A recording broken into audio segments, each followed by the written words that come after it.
Travel is an interest that never grows old.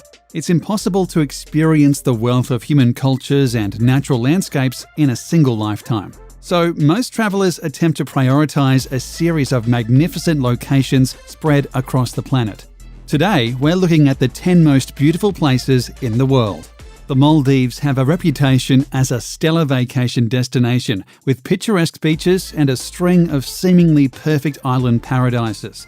But Vadu Island, part of the Ra Atoll, is easily one of the most jaw-dropping locations on Earth. By day, it looks like any other holiday destination. With a population of only 500, the small island mostly caters to tourists and beachcombers. But at night, something spectacular happens.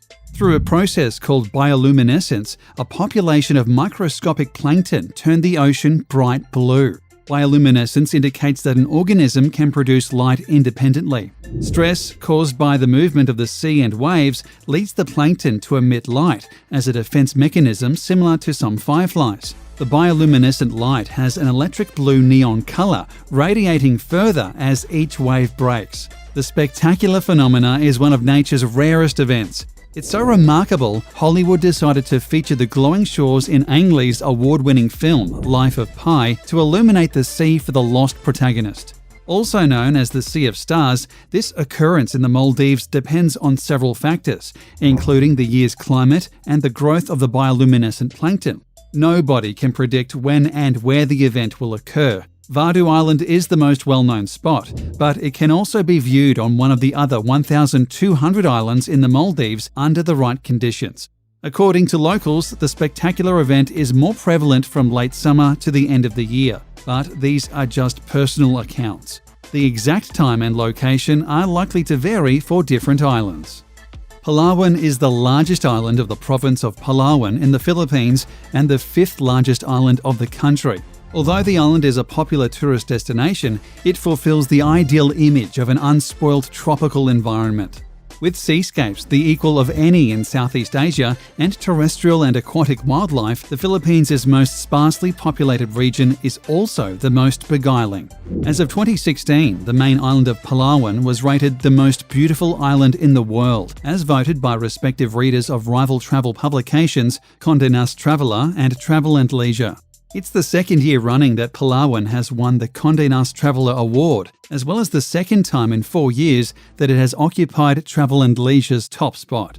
Of course, there are no objective criteria to rate the best beach, but Palawan comes extremely close to perfection. It's the most biodiverse island in the Philippines. Due to amazing landscapes and high biodiversity, Palawan Island is known as the last ecological frontier of the Philippines.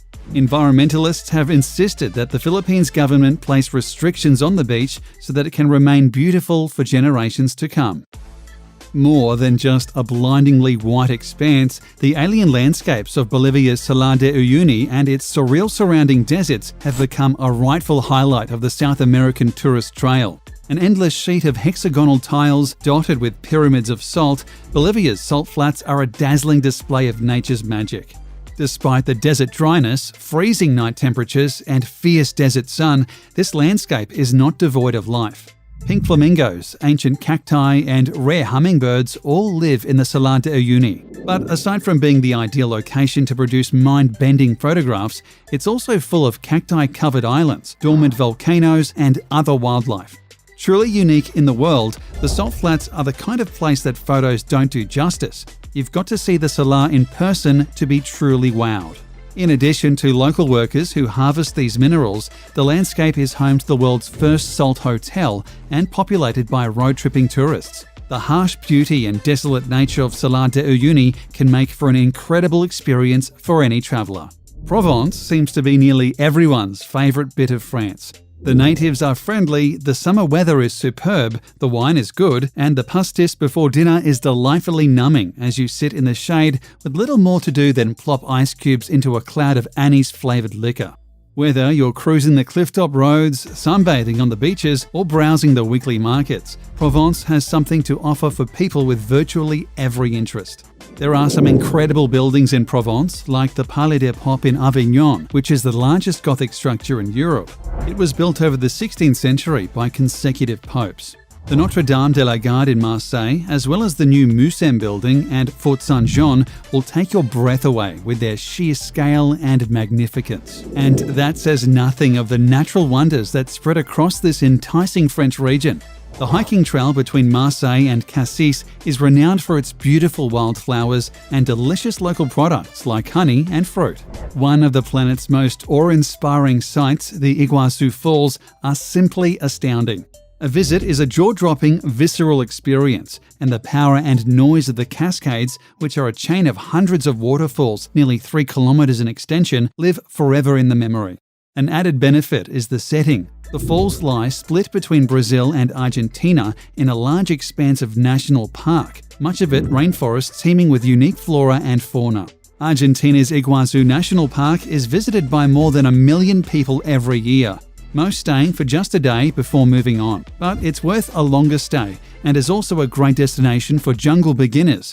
If having to camp among the crawlies puts you off, you can stay in one of a handful of accessible lodges, some of them quite luxurious. The Iguazu Falls are both taller and wider than Niagara Falls. The longest drop in the Iguazu waterfall system is 269 feet, whereas Niagara Falls are only 165 feet tall. In terms of width, the Iguazu Falls are 4 times wider than Niagara Falls. The Grand Canyon is one of the most marvelous natural wonders on Earth.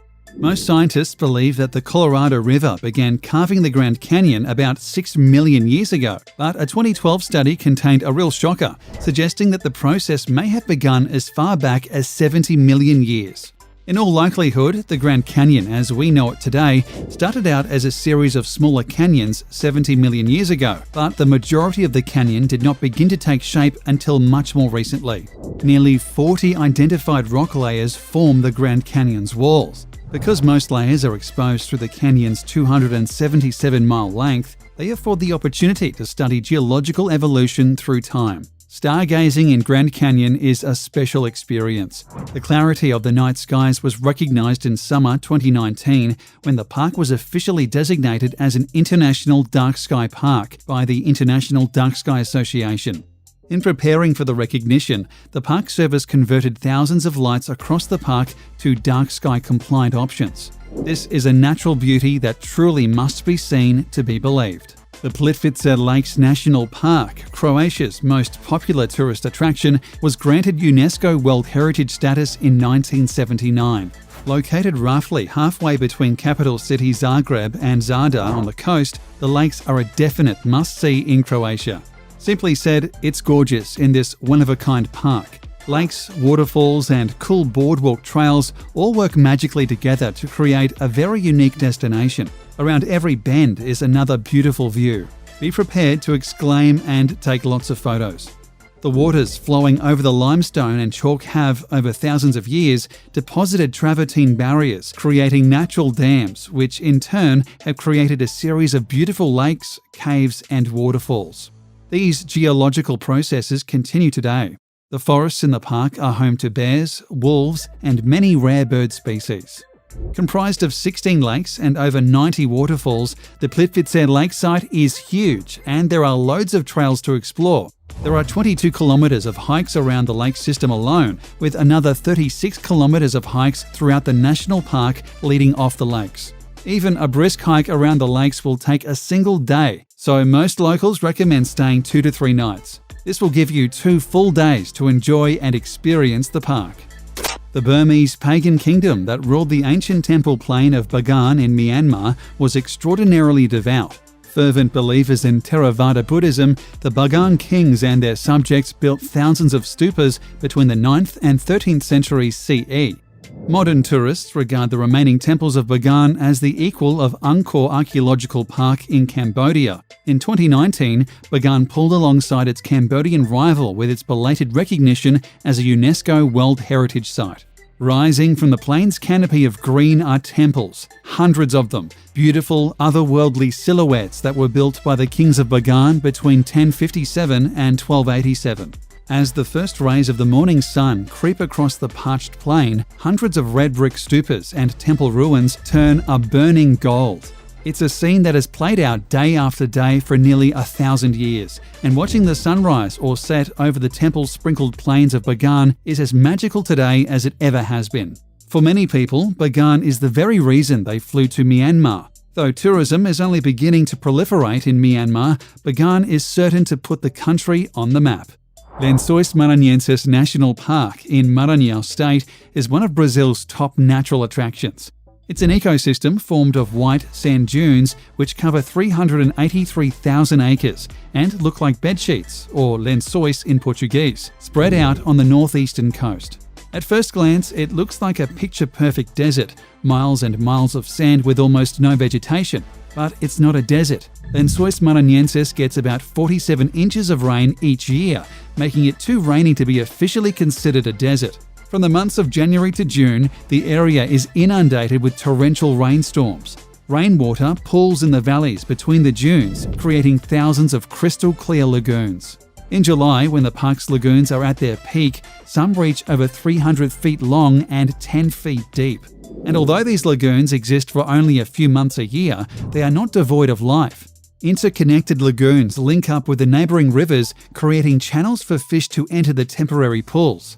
Other fish, like the wolffish, spend the dry season dormant, burrowed far enough under the sand to reach still damp mud.